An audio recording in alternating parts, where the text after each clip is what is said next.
make beer. So brewing started out probably about 10,000 years ago, shortly after the agricultural revolution, when people were first growing grains. And the first quote-unquote beer probably had nothing to do, or was unrecognizable as beer to us today. It was most likely just a pile of grain that somebody put in the back of their hut or their cave that happened to get wet, and then the yeast that was floating around in the air and on the grain fermented that and made a mildly alcoholic mush. And when that farmer decided to eat it, they discovered there was a little bit of alcohol in there and was more fun than just eating boring regular grain, and brewing was born. So several thousand years later, we've actually brewing advanced to the point where people were actually making beer in pots and storing it, and we have actually found evidence of that. And in Mesopotamia, from about 3000 BC, there are pots that we found that have residue on the inside that we can analyze and discover that it was actually a grain-based alcohol that was in there. We also were able to tell that there was probably some honey and maybe some grape juice or some other fruit juice in there that they had fermented in to make an alcoholic drink. Several thousand years later, we get to Egypt, and by then there was lots and lots of brewing or beer styles. The Delta Egypt had we know of at least 40 different distinct styles that they were growing or brewing in that area.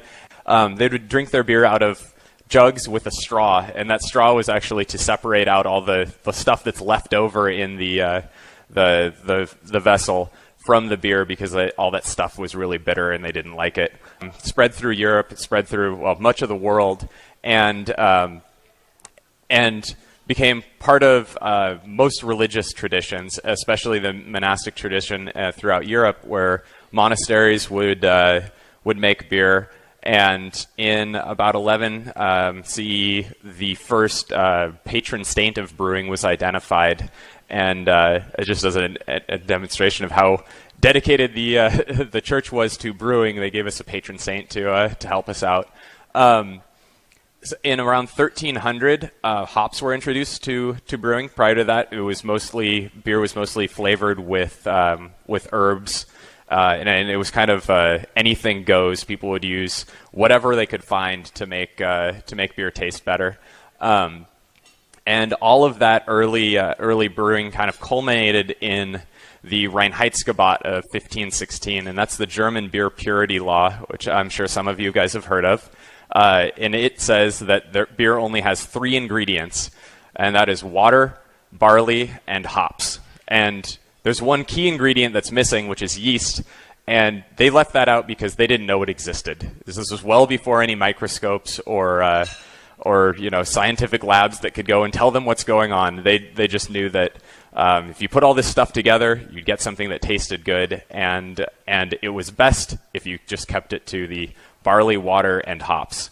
And so beer, as it spread through Europe and it got bigger and bigger, it also got more industrialized. And when we get around to the Industrial Revolution, we see huge advancements in how beer was made. And the first major technological advancement was actually the thermometer.